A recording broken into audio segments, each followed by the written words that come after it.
একটি ব্যস্ত শহরের এক পুরনো গলির ভেতরে, যেখানে আধুনিকতার ছোঁয়া এখনো সেভাবে লাগেনি। পুরনো বাড়িগুলোর সারি, একপাশে ছোট ছোট দোকানপাট, দিনের বেলা লোকজনের আনাগোনা, কিন্তু বিকেল গড়িয়ে সন্ধ্যা নামলেই জায়গাটা যেন আরও জীবন্ত হয়ে ওঠে। এক কোণায় ছোট্ট একটা চায়ের দোকান, সেখানে বসে আছে কয়েকজন বন্ধু। তাদের মধ্যে একজন তরুণী, যার নাম রিয়া। সে তার হাতে একটা অদ্ভুত সুন্দর লিপস্টিক নিয়ে মুগ্ধ চোখে দেখছে। চায়ের দোকানে বেঞ্চে বসে রিয়া, সোহেল আর মিনা রিয়ার হাতে সেই অদ্ভুত সুন্দর লিপস্টিকটা। সূর্যের শেষ আলো এসে পড়েছে লিপস্টিকের উপরে, তাতে এক অদ্ভুত দ্যুতি ছড়াচ্ছে। কি রে রিয়া, কি দেখছিস এত মন দিয়ে?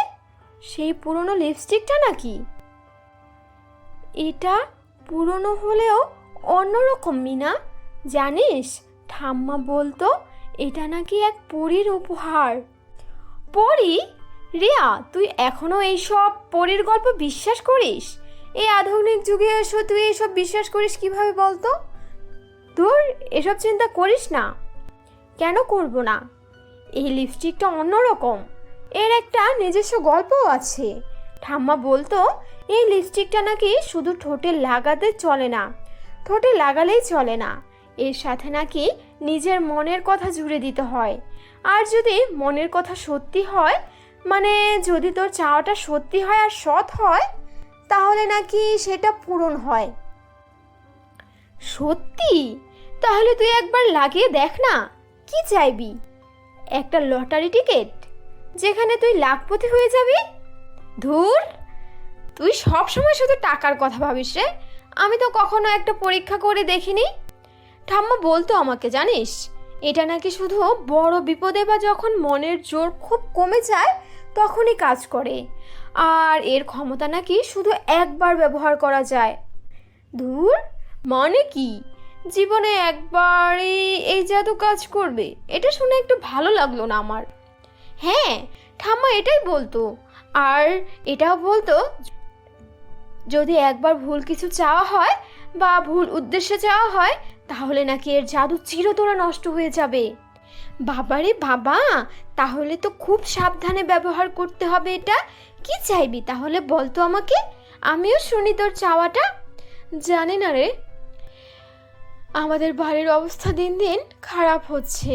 বাবা অসুস্থ, মায়েরও শরীর ভালো না, কলেজের বেতন বাকি পড়ে আছে, জানি না কি হবে। আরে আরে, চিন্তা করিস না রিয়া, সব ঠিক হয়ে যাবে। আমরা সবাই তো আছি, কোনো না কোনো ব্যবস্থা হবেই। কয়েক মাস পরের ঘটনা। রিয়ার পরিবার সত্যি গভীর সংকটে পড়েছে।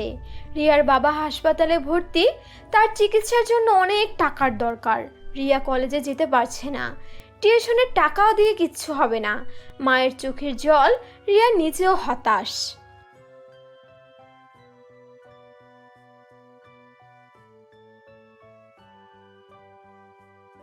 কি করব আমি? কোনো উপায় নেই। বাবা দিন দিন খারাপ হচ্ছেন, মাও ভেঙে পড়ছে। কি করব কিছুই বুঝতে পারছি না আমি। রিয়া হঠাৎ তার দরজাটা খোলে। সেখানে একটা ছোট্ট কাঠের বাক্সের ভেতরে রাখা আছে সেই জাদুর লিপস্টিকটা। সে ধীরে ধীরে লিপস্টিকটা হাতে তুলে নেয়। ঠাম্মা, তুমি কি সত্যি বলেছিলে এই লিপস্টিকটা সত্যি কি কিছু করতে পারে? আমার এখন সত্যিই খুব বিপদ ঠাম্মা।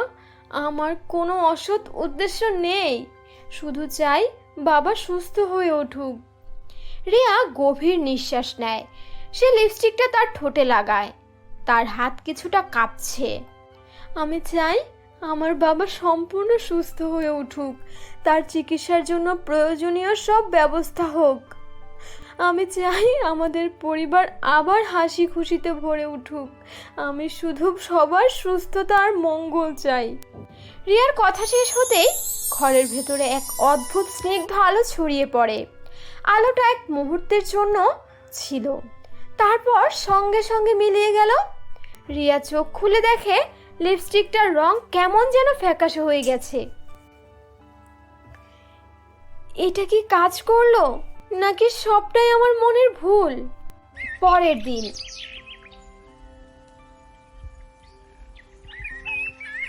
সকালে রিয়ার ফোনে একটি অজানা নাম্বার থেকে ফোন আসে। রিয়া ফোন ধরে। আপনি কি রিয়া চৌধুরী বলছেন? হ্যাঁ, আমি রিয়া চৌধুরী। কে বলছেন? আমি একটি বেসরকারি দাতব্য সংস্থা থেকে বলছি। আমরা জানতে পেরেছি আপনার বাবার চিকিৎসার জন্য অর্থের প্রয়োজন। আমরা আপনার বাবার চিকিৎসার সম্পূর্ণ ব্যয়ভার বহন করতে চাই। সত্যি বলছেন? এটা কি করে সম্ভব? আপনারা কেনই বা দিবেন আমার বাবার চিকিৎসার টাকা? আপনাকে আমি ঠিক চিনলাম না। একজন অজ্ঞাত পরিচয় শুভাকাঙ্ক্ষী আপনার বাবার ব্যাপারে আমাদের জানিয়েছেন। তিনি নাকি আপনার পরিবারের সব খোঁজ খবর রাখতেন এবং আপনার বাবার অবস্থার কথা জেনে আমাদের সাথে যোগাযোগ করেছেন। তাই আমরা চাই তার পাশে দাঁড়াতে। ধন্যবাদ, আপনাকে অনেক অনেক ধন্যবাদ। আপনি যে আমাদের কত বড় উপকার করছেন তা বলে বোঝানো সম্ভব না। কি হয়েছে মা? কে ফোন করেছিল? আর তুই এভাবে কাঁদছিস কেন? কেউ কি কিছু বলেছে তোরে? মা, বাবা সুস্থ হয়ে উঠবেন, আমাদের আর চিন্তা নেই। একটা সংস্থা বাবার চিকিৎসার সব খরচ বহন করবে। আমাদের সব দুশ্চিন্তা দূর হয়ে গিয়েছে মা। আমার খুব ভালো লাগছে এখন। সত্যি বলছিস? কি করে সম্ভব এটা? এটা কি আমাদের জন্য কোনো আশীর্বাদ নাকি? আমি তো কিছুই বুঝতে পারছি না। হঠাৎ করে এমন সাহায্য আমাদের উপরওয়ালাই পাঠিয়েছেন। জানি না মা, হয়তো কোনো অলৌকিক শক্তি বা হয়তো কোনো শুভাকাঙ্ক্ষীর দয়া। কয়েক মাস পর রিয়ার বাবা সম্পূর্ণ সুস্থ হয়ে বাড়িতে ফিরে এসেছেন। পরিবারের মুখে হাসি ফুটেছে। রিয়া আবার কলেজে যাওয়া শুরু করেছে। সেদিন সন্ধ্যায় সোহেল আর মিনা রিয়ার বাড়িতে এসেছে। তারা চায়ের আড্ডা দিচ্ছে।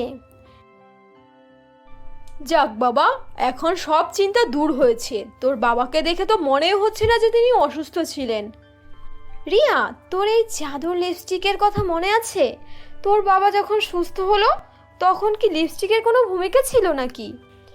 কে জানে, আমি তো জানি না। তবে সেদিন যখন বাবার অবস্থা খুব খারাপ ছিল, আমি ঠাম্মার কথা মনে করে ওই লিপস্টিকটা ঠোঁটে লাগিয়েছিলাম। তার মানে সত্যি ওই লিপস্টিকে জাদু কাজ করেছে। এটা ছাড়া তো আর কিছুই হতে পারে না। না হয় এরকম অসম্ভব কিভাবে সম্ভব হলো? আমি নিশ্চিত নই যে এটা এর জাদু, নাকি আমার মনের জোর, নাকি বাবার সুস্থ হয়ে ওঠার গভীর আকাঙ্ক্ষা। তবে ওই দিন লিপস্টিকটা লাগানোর পরই আমার মনে একটা অদ্ভুত শান্তি এসেছিল। আর তারপরে সব কিছু ভালো হতে শুরু করলো। উফ, কি দারুণ ব্যাপার! তার মানে এই লিপস্টিকের পেছনে সত্যিই একটা রহস্য আছে। শুনে বেশ ভালোই লাগলো। রহস্য হয়তো আছে, কিন্তু আসল কথা কি জানিস? মানুষের ভেতরের বিশ্বাস আর সৎ ইচ্ছাটাই সবচেয়ে বড় জাদু। ওই লিপস্টিক হয়তো একটা প্রতীক মাত্র, যা আমাদের নিজেদের ভেতরের শক্তিকে জাগিয়ে তোলে। তুই ঠিকই বলেছিস রিয়া, আমাদের নিজেদের ওপর বিশ্বাসটা আসল। সেই রাতের আকাশ তারায় ভরা। রিয়ার ঘরে আলো জ্বলছে। সে জানে তার হাতে থাকা লিপস্টিকটি এখন সাধারণ একটি লিপস্টিকে পরিণত হয়েছে। তার কাজ পুরোপুরিভাবে শেষ, কিন্তু সেই লিপস্টিকের গল্প তার মনে থাকবে আজীবন, যেটা সে চাইলেও কোনোদিন ভুলতে পারবে না। এই গল্প তাকে শিখিয়েছে জীবনের যখন সব রাস্তা বন্ধ মনে হয়, তখন নিজের ভেতরে বিশ্বাস আর সৎ শক্তি হয়ে ওঠে সবচেয়ে শক্তিশালী হাতিয়ার। আর সেই বিশ্বাসকে জাগিয়ে তোলার জন্য হয়তো মাঝে মাঝে প্রয়োজন হয় এমন একটি জাদুর লিপস্টিক বা এমন কোনো জিনিসের যা শুধু একটি প্রতীক মাত্র। পরি হয়তো এসেছিল এক মুহূর্তে, শুধু সেই লিপস্টিকের মাধ্যমে আশার আলো দেখাতে। বাকিটা তো মানুষেরই কাজ। তো বন্ধুরা, কেমন লাগলো তোমাদের আজকের এই গল্পটি যদি ভালো লেগে থাকে আমাদের চ্যানেলটিকে সাবস্ক্রাইব করে দিও। আল্লাহ হাফেজ, দেখা হবে নতুন কোনো গল্প নিয়ে। ততক্ষণ আমাদের সাথেই থেকো।